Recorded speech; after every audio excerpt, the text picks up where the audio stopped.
எவரோ ராமன் தேடிய சீதை.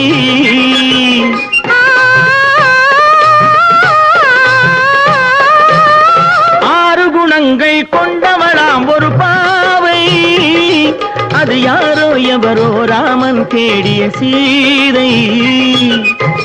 தேவை ஒரு காவிய செல்வம், தேடாமல் தேடிய தெய்வம்.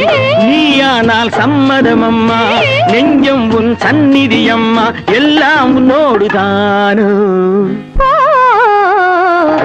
திருவளர் செல்வியோ நான் தேடிய தலைவியோ.